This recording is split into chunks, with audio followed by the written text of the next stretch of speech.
ಯಾಕೆಂದರೆ ಇವತ್ತು ಈ ಸುಳ್ಳು ಹೇಳೋದೇ ಒಂದು ವೃತ್ತಿ ಆಗೋಗಿದೆ ಇವತ್ತು. ಅದಕ್ಕೆ ಒಬ್ಬ ಮನುಷ್ಯ ಸುಳ್ಳು ಹೇಳ್ತಾನೋ ಇಲ್ವೋ ಅಂತ ಕಂಡುಹಿಡಿಯಲಿಕ್ಕೆ ಕೆಲವು ಈ ಆರ್ಟಿಫಿಷಿಯಲ್ ಇಂಟೆಲಿಜೆನ್ಸ್ ಮಿಷಿನ್ ಬಂದಿದೆಯಂತೆ. ಅದ್ರ ಮೇಲೆ ಹೋಗಿ ನಿಂತ್ಕೊಂಡ್ರೆ ಅದು ಹೇಳುತ್ತಂತೆ ಇವನು ಸುಳ್ಳು ಹೇಳ್ತಾನ ನಿಜ ಹೇಳ್ತಾನ ಅಂತ. ಇದನ್ನು ಸ್ಪೇನ್ ದೇಶದಲ್ಲಿ ಕಂಡಿಡಿದು ಅಲ್ಲಿಟ್ಟಾಗ 1 ಗಂಟೆಗೆ ಅಲ್ಲಿ 15 ಜನ ಸುಳ್ಳು ಹೇಳ್ತಾ ಇದ್ರಂತೆ. ನಂತರ ಅದು ಅಮೆರಿಕ ದೇಶದಲ್ಲಿಟ್ಟಾಗ 25 ಜನ ಸುಳ್ಳು ಹೇಳ್ತಾ ಇದ್ರಂತೆ. ಇಂಗ್ಲೆಂಡಲ್ಲಿ ತಂದಿಟ್ಟಾಗ 30 ಜನ ಸುಳ್ಳು ಹೇಳ್ತಾ ಇರ್ತಾರೆ. ಈ ಮಿಷಿನ್ ತಂದು ಭಾರತ ದೇಶದಲ್ಲಿಟ್ಟಾಗ ಮಿಷಿನ್ನೇ ಕದ್ಬಿಟ್ರಂತೆ.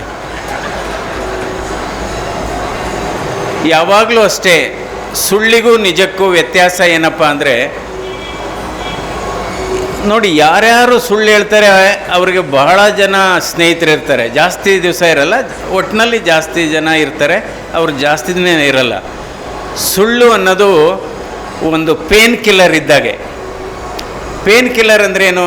ತಾತ್ಕಾಲಿಕವಾಗಿ ರಿಲೀಫ್ ಕೊಡುತ್ತೆ, ಬಟ್ ಅದರ ಸೈಡ್ ಎಫೆಕ್ಟ್ ಜಾಸ್ತಿ. ಆಮೇಲೆ ಅದರಿಂದ ಕಿಡ್ನಿ ಡ್ಯಾಮೇಜು, ಇದು ನಂತರ ಗ್ಯಾಸ್ಟ್ರಿಕ್ ಅಲ್ಸರ್ಸು, ಗ್ಯಾಸ್ಟ್ರೈಟಿಸು ಎಲ್ಲ ಬರುತ್ತೆ. ನಿಜ ಅಂದರೆ ಸರ್ಜರಿ ಇದ್ದಂಗೆ, ಅಂದರೆ ಆಗ ನೋವಾಗುತ್ತೆ, ಆದರೆ ಕಂಪ್ಲೀಟ್ ರಿಲೀಫ್ ಕೊಡುತ್ತೆ. ಅದರಿಂದ ಯಾವಾಗಲೂ ಅಷ್ಟೇ ನಾವು ನಮ್ಮ ಬದುಕಿನಲ್ಲಿ ನಿಜ ಹೇಳಬೇಕು. 2 ಥರ ಇದೆ. ಈಗ ಒಂದು ನೆನೆಯುವಂಥದ್ದು, ಇನ್ನೊಂದು ನೆನಪಿಸುವಂಥದ್ದು ಅಂತ ಹೇಳ್ತೀವಿ ನಾವು. ಅಂದರೆ ಯಾರು ನಿಮ್ಮನ್ನು ಈಗ ಹೃದಯದಲ್ಲಿ 2 ಥರ ಅವಕಾಶ ಇರುತ್ತೆ. ಒಂದು ನೆನೆಯುವ ಹೃದಯ, ಇನ್ನೊಂದು ನೆನೆಸುವ ಹೃದಯ. ಅಂದರೆ ನಿಮ್ಮ ಹೃದಯವನ್ನು ಯಾರು ಅವ್ರಿಗೆ ಬೇಕಾದಾಗ, ಅದಕ್ಕೆ ನಾವು ಹೇಳ್ತೀವಿ ಬುದ್ಧಿವಂತಿಕೆ ಇರಬೇಕು. ನಿಜ, ಕೇವಲ ಬುದ್ಧಿವಂತಿಕೆ ಇದ್ದರೆ ಮಾತ್ರ ಸಾಲದು, ಹೃದಯವಂತಿಕೆ ಇರಬೇಕು, ಮಾನವೀಯತೆ ಇರಬೇಕು. ನೀವು ನೋಡಿ, ನಿಮಗೆ ಎಷ್ಟೇ ನಿಮ್ಮ ಸಾಧನೆ ಇರಲಿ, ಎಷ್ಟೇ ನಿಮ್ಮ ಇದು ಅದ್ಭುತವಾದಂಥ ಸಾಧನೆಗಳಿರಲಿ, ಅಥವಾ ಸಾಧನೆಗಳ ಜೊತೆಗೆ ಎಷ್ಟೇ ಪ್ರಶಸ್ತಿಗಳಿರಲಿ, ಅದರ ಎಷ್ಟೇ ಸದ್ಗುಣಗಳಿರಲಿ, ಆದರೆ ಮಾನವೀಯತೆ ಇಲ್ಲದೆ ಇದ್ದರೆ ಅದು ಅನಕ್ಷರಸ್ಥರಿಗೆ ಸಮ ಅಂತ ಹೇಳ್ತೀವಿ. ಮಾನವೀಯತೆ ಇಲ್ಲದೇ ಇದ್ದರೆ, ಮಾನವೀಯತೆ ಗುಣಗಳಿಲ್ಲದೆ ಇದ್ದರೆ ಅದು ಅನಕ್ಷರಸ್ಥರಿಗೆ ಸಮ ಅಂತ ಹೇಳ್ತೀವಿ. ಸೊ ಹೀಗಾಗಿ ಇದೆಲ್ಲ ಈ ರೀತಿ ನಾವು ಬದುಕನ್ನು ಮಾಡಬೇಕು. ಯಾವಾಗಲೂ ಅಷ್ಟೇ, ನಾವು ನಿಜವಾಗ್ಲೂ ಯಾರಪ್ಪ ಶ್ರೀಮಂತರು ಈ ಪ್ರಪಂಚದಲ್ಲಿ ನನ್ನ ಅರ್ಥದಲ್ಲಿ ಯಾರಪ್ಪ ಶ್ರೀಮಂತರು ಅಂದರೆ, ಯಾರಲ್ಲಿ ನೆಮ್ಮದಿ ಇರುತ್ತೆ ಅವರೇ ನಿಜವಾದ ಶ್ರೀಮಂತರು. ಯಾರು ಮಲಗಿದ ತಕ್ಷಣ ನಿದ್ರೆ ಬರುತ್ತೆ ಅವರೇ ಶ್ರೀಮಂತರು.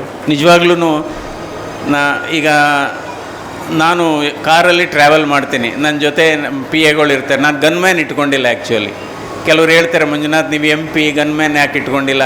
ನಾನು ಹೇಳಿದೆ, ಜನರೇ ನನ್ನ ಗನ್ಮ್ಯಾನಪ್ಪ, ನಾನು ಗನ್ಮ್ಯಾನ್ ಇಟ್ಕೊಳ್ಳೋಕ್ಕಾಗಲ್ಲ, ಬೇಡ ಅಂತ ಹೇಳಿ.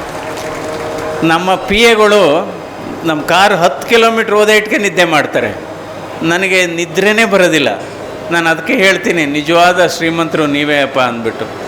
ಸೊ ಅದಕ್ಕೋಸ್ಕರ ಇವತ್ತು ನಾವು ನೆಮ್ಮದಿಯನ್ನು ಹುಡುಕ್ತಾ ಇದ್ದೀವಿ. ಇವತ್ತು ನೆಮ್ಮದಿ ಬಹಳ ಮುಖ್ಯ.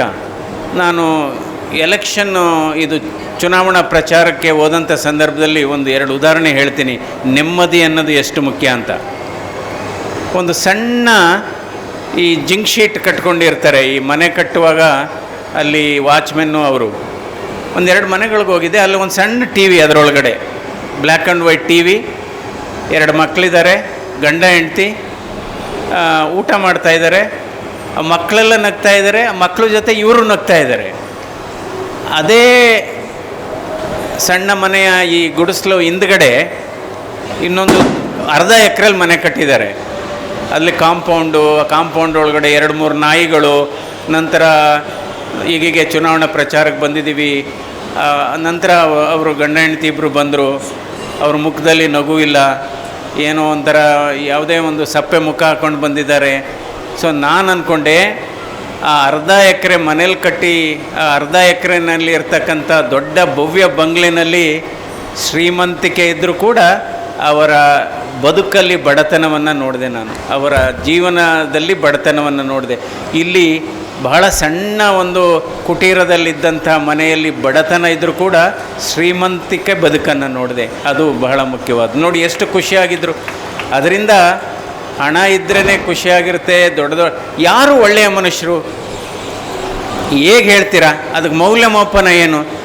ನನ್ನ ಅರ್ಥದಲ್ಲಿ ನಿಜವಾದ ಒಳ್ಳೆಯ ಮನುಷ್ಯರು ಯಾರಪ್ಪ ಅಂದರೆ, ಅಧಿಕಾರ ಇದ್ದಾಗ ಬದಲಾವಣೆ ಆಗದೇ ಇದ್ದರೆ, ಹಣ ಜಾಸ್ತಿ ಆದಾಗ ಬದಲಾವಣೆ ಆಗದೇ ಇದ್ದರೆ ಅವರೇ ಒಳ್ಳೆಯ ಮನುಷ್ಯರು. ನೀವು ನೋಡ್ಬೋದು, ಕೆಲವ್ರಿಗೆ ಒಂದು ಸಣ್ಣ ಅಧಿಕಾರ ಸಿಕ್ಕಿದರೆ ಅವ್ರು ನಡೆಯುವ ಶೈಲಿನೇ ಬದಲಾವಣೆ ಆಗುತ್ತೆ, ಮಾತಾಡೋ ದಾಟಿನೇ ಬದಲಾವಣೆ ಆಗುತ್ತೆ. ಆಮೇಲೆ ಏನೋ ಅಷ್ಟೊಂದು ಪರಿಚಯ ಇದ್ದು ಸಿಕ್ಕಿದಾಗ ಏನೋ ಪರಿಚಯ ಇಲ್ಲದೆ ಇರೋ ಥರ ಮಾತಾಡ್ತಾರೆ ಕೆಲವರು. ಅದರಿಂದ ಅಧಿಕಾರ, ಹಣ ಇವೆರಡೂ ಇದ್ದಾಗ ಬದಲಾಯಿಸದೇ ಇದ್ದರೆ ಅವರೇ ನಿಜವಾದ ಮನುಷ್ಯರು ಅಂತ ಹೇಳಬೇಕಾಗತ್ತೆ. ಇವತ್ತು ಭಾರತ ದೇಶದಲ್ಲಿ 60% ಸಾವುಗಳು ಬದಲಾದ ಜೀವನ ಶೈಲಿ ಹಿನ್ನೆಲೆಯಲ್ಲಿ, ಬದಲಾದ ಆಹಾರ ಪದ್ಧತಿ, ಆಹಾರ ಪದಾರ್ಥಗಳ ಹಿನ್ನೆಲೆಯಲ್ಲಿ ಇವತ್ತು 65% ಸಾವುಗಳು ಜೀವನ ಶೈಲಿ ಆಧಾರಿತ ಕಾಯಿಲೆಗಳಿಂದ ಇವತ್ತು ಸಾವುಗಳನ್ನು ನಾವು ನೋಡ್ತಾ ಇದ್ದೇವೆ. ಯಾವುದು ಇವುದು ಜೀವನ ಶೈಲಿ ಆಧಾರಿತ ಕಾಯಿಲೆಗಳು? ಒಂದು ಹೃದಯಾಘಾತ ಮತ್ತು ಹೃದಯ ಸಂಬಂಧಿ ಕಾಯಿಲೆಗಳು. ಎರಡನೇದು ಅಧಿಕ ರಕ್ತದ ಒತ್ತಡ, ಹೈ BP ಅಂತ ಹೇಳ್ತೀವಲ್ಲ. ಮೂರನೇದು ಸಕ್ಕರೆ ಕಾಯಿಲೆ. ನಾಲ್ಕನೇದು ಕ್ಯಾನ್ಸರು. ಐದನೇದು ಪಾರ್ಶ್ವವಾಯು. ಈ ಗುಂಪಿಗೆ ಇನ್ನೊಂದು ಸೇರಿಕೊಂಡಿದೆ. ಯಾವುದಪ್ಪ ಅಂದರೆ ಸ್ಕ್ರೀನ್ ಅಡಿಕ್ಷನ್, ಅಂದರೆ ಮೊಬೈಲ್ ಫೋನ್ ಅಥವಾ ನಿಮ್ಮ ಐಪ್ಯಾಡು, ಮೊಬೈಲ್ ಫೋನು, ಅದರೊಳಗಡೆ ಇರೋ ಸಾಮಾಜಿಕ ಜಾಲತಾಣ, ಸೋಷಿಯಲ್ ಮೀಡಿಯಾ, ಇವೆಲ್ಲ ಸೇರಿ ಇವತ್ತು ಭಾರತ ದೇಶದಲ್ಲಿ 65% ಸಾವುಗಳು ಈ ಕಾಯಿಲೆಗಳಿಂದ ಆಗ್ತಾಯಿದೆ.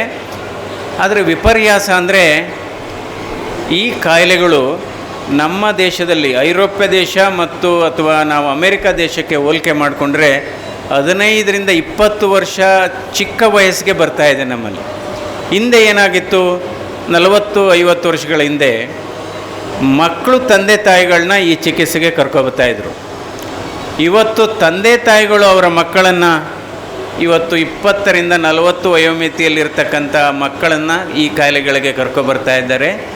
ಇದಕ್ಕೆ ಕಾರಣ ಏನಪ್ಪ ಅಂದರೆ ಬದಲಾದ ಜೀವನ ಶೈಲಿ, ಒತ್ತಡ ಮತ್ತು ಕೆಟ್ಟ ಹವ್ಯಾಸಗಳು, ವ್ಯಾಯಾಮ ಇಲ್ಲದಿರೋ ಜೀವನಗಳು. ನೋಡಿ, ಇವತ್ತು ಭಾರತ ದೇಶ ವಿಶ್ವದಲ್ಲಿ ನಾಲ್ಕನೇ ಅತಿ ದೊಡ್ಡ ಆರ್ಥಿಕ ಶಕ್ತಿಯಾಗಿ ಬೆಳೀತಾ ಇದೆ. ಇವತ್ತು 4ನೇ ಅತಿ ದೊಡ್ಡ ಆರ್ಥಿಕ ಶಕ್ತಿಯಾಗಿ ಬೆಳೀತಾ ಇದೆ. 2027ನೇ ಇಸ್ವಿಗೆ ಇದು 3ನೇ ದೊಡ್ಡ ಆರ್ಥಿಕ ಶಕ್ತಿಯಾಗಿ ಬೆಳವಣಿಗೆ ಆಗ್ತಾ ಇದೆ. ಒಂದು ಕಡೆ ಆರ್ಥಿಕವಾಗಿ ದೇಶ ಬೆಳೀತಾ ಇದೆ, ಇನ್ನೊಂದು ಕಡೆ ತಂತ್ರಜ್ಞಾನ ಬೆಳೀತಾ ಇದೆ, ಇನ್ನೊಂದು ಕಡೆ ನಾವೆಲ್ಲದೂ ಗಣಕೀಕರಣವನ್ನು ಮಾಡ್ತಾ ಇದ್ದೀವಿ. ಆದರೆ ಜೊತೆಗೆ ಕಾಯಿಲೆಗಳು ಕೂಡ ಜಾಸ್ತಿ ಆಗ್ತಾ ಇದೆ. ಇದು ನಿಜವಾಗ್ಲೂ ಒಂದು ಆತಂಕಕಾರಿ ಬೆಳವಣಿಗೆ ಅಂತಲೇ ಹೇಳಬೇಕಾಗತ್ತೆ.